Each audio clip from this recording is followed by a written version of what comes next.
DAO as a future of social organization. Strong leadership as the key to a successful company is challenged by digital companies without hierarchy. While initially frowned upon, the idea is now moving at an unstoppable pace. Inefficient trend or a fair future to sweep the entrepreneurial world? Moderated by Sergey Sivansian with Kaze A. Ongwene, Brain Cities Lab, Irina S. Litchfield, Arzilla, Anna Titova, Coinstelegram, and Ilya Churikov, DAO Consensus.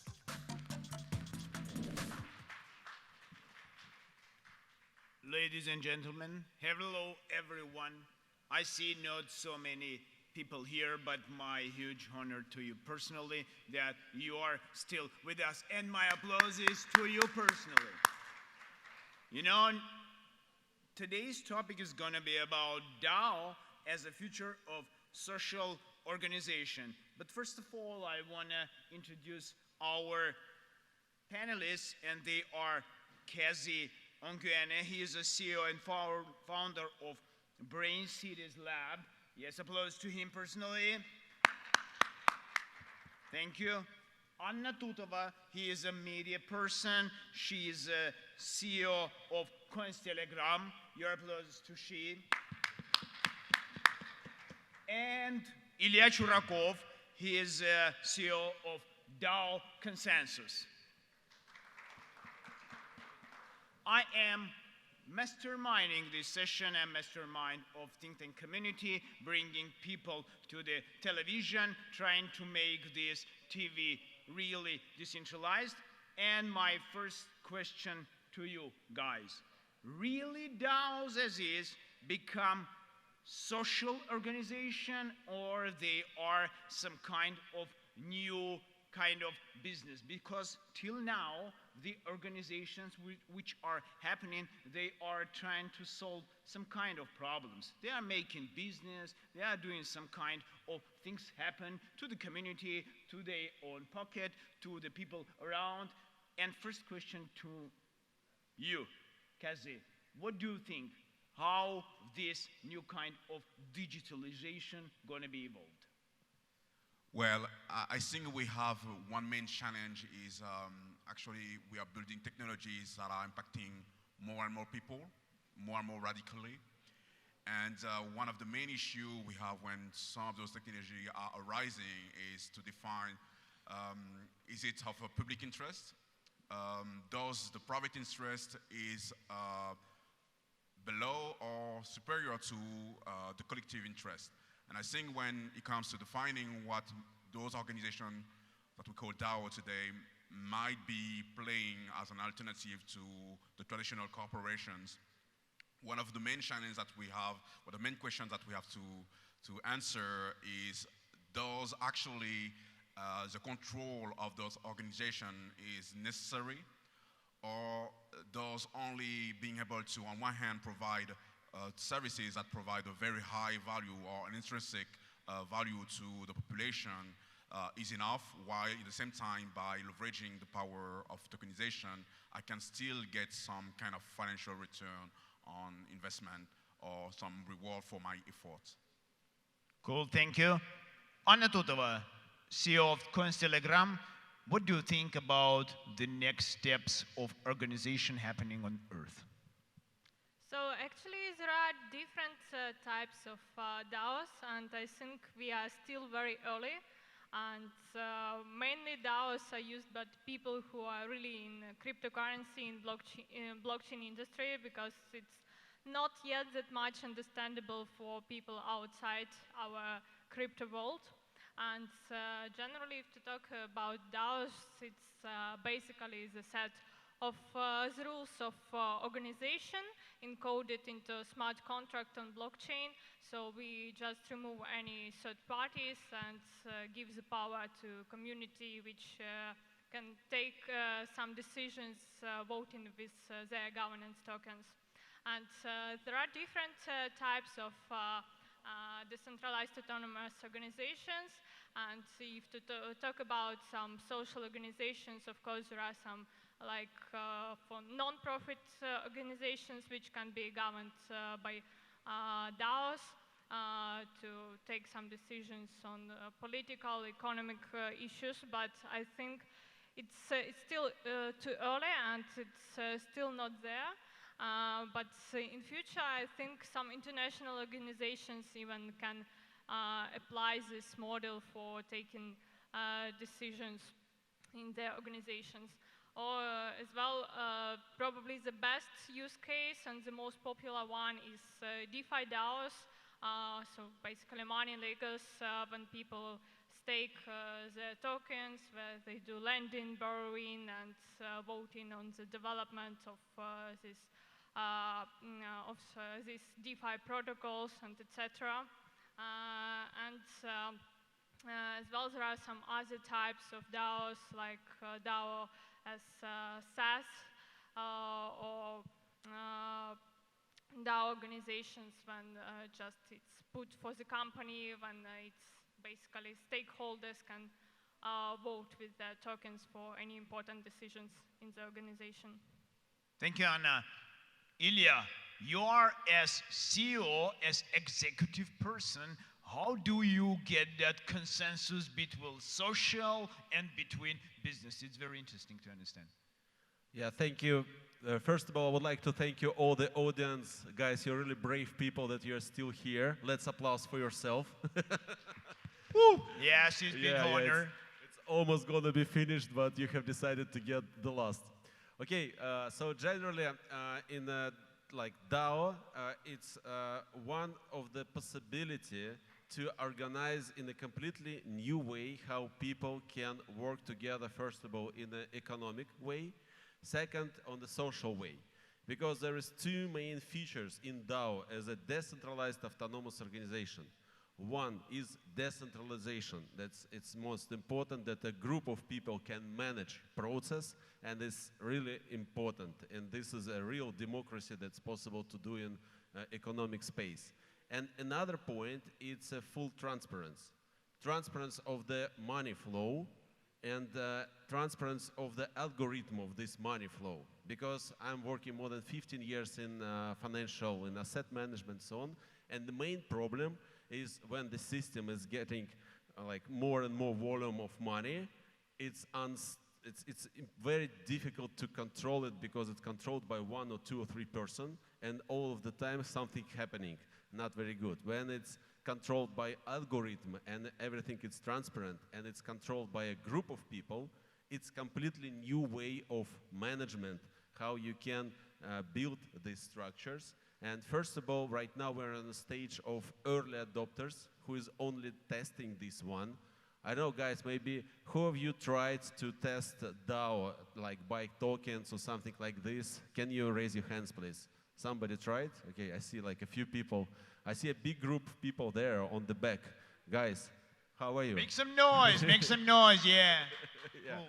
So basically, now it's only early stage, and in the next 2 years, we will see a lot of DAO that will be a really big companies with a big money flow, and that will be fully transparent, and we will see how they can operate. For example, right now, our organization, we're not only online, we're also building a live project. We bought a land, and we built a structure of a special like future village, and it's managed by DAO, for example. So it's not only online project, it's also offline project. So we are testing this right now. Thank you. Thank you. Thank you, Ilya. You know, I would like to explain to the people around, to the community on camera, because we're going to see us offline to online, I'm sorry, in offline and recording.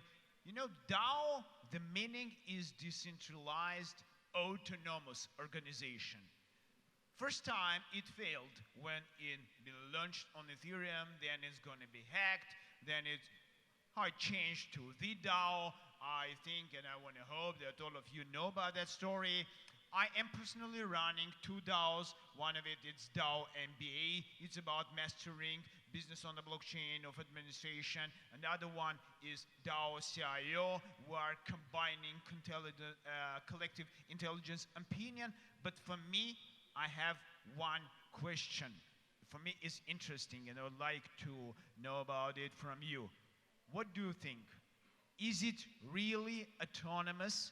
Is going to become really autonomous organization, or it be headed from someone, or it be controlled, or just pushed from someone? Because without leader, looks like nothing happening on this world.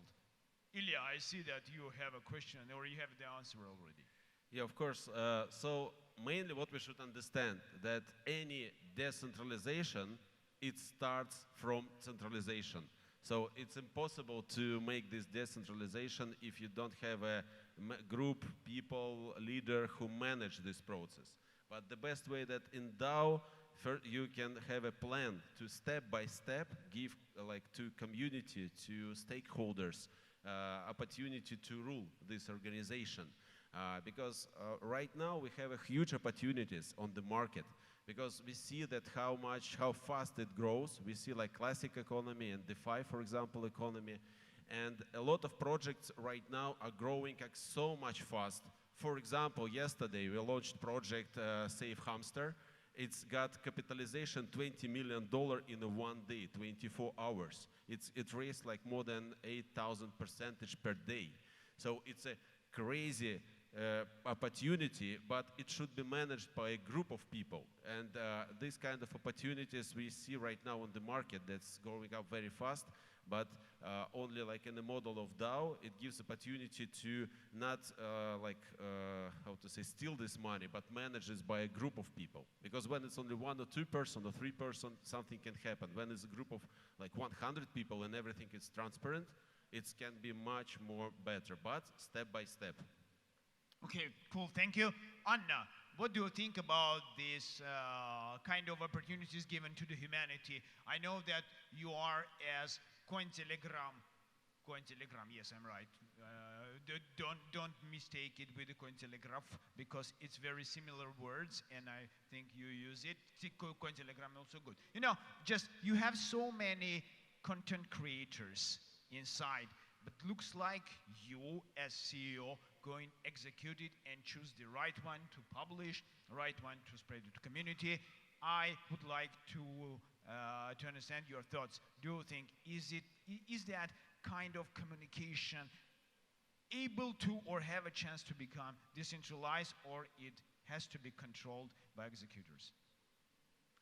So it depends much on the industry, and it depends on like how big is your community, and by which whether it should be whether some decisions should be taken by only some key persons, or whether it should be given to community. But generally, like when it relates to content creation, somehow it's relevant to give the power to community to decide what content is interesting for them, what news they prefer, etc., because it helps these companies, organizations to develop and to attract more people, more support.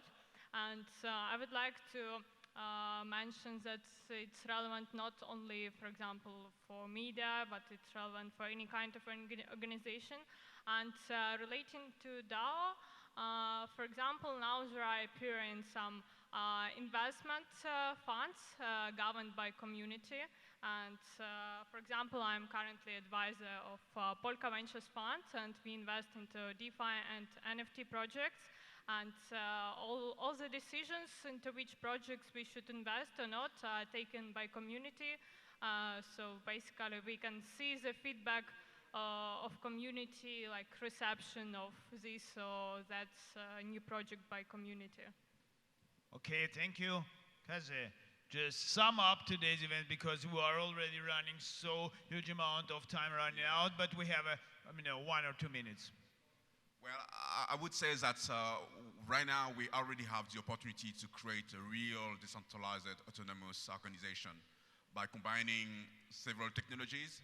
So with my company, we are focused on developing solutions for smart cities, for example, in order to enable cities to benefit from autonomous predictive maintenance for public lights, these kind of things. So you can imagine a layer of the city that would be run by a central artificial intelligence, which will be developed by defining a certain set of rules, and that would be applying those rules autonomously, and why not learning and upgrading itself in order to provide the best services to the population. So for me, when it comes to decentralized or autonomous organizations, first it's a matter of control. Individuals or people that actually are launching initiative must be willing to abandon the control over the organization or what they are actually building. So basically, it's the open source principle applied at a larger scale. Secondly, you need to create autonomous entities that are able to take decisions by their own, which means that we must go beyond the current fears that we have about artificial intelligence, and starting allowing engineers, researchers to create tools that actually can interact with their environment and make decisions that in some way are also impacting the way we can evolve in the street, in the city. So I don't know if I'm answering the questions, but if you talk about autonomous organizations, decentralized, I think it's all about around the desire to control or not the tools that are deployed. Thank you. Dears, I have a message to you. So huge amount of time, at least centuries, we tried to make this world centralized. And now humanity has a chance just to try to live in decentralized world. Thanks you to all of us. Thank you all of you. It's applauses to our panelists. Thank you, Kazi. Thank you, Anna. Thank you, Ilya. Thank you staying with us, and we are going forward. See you.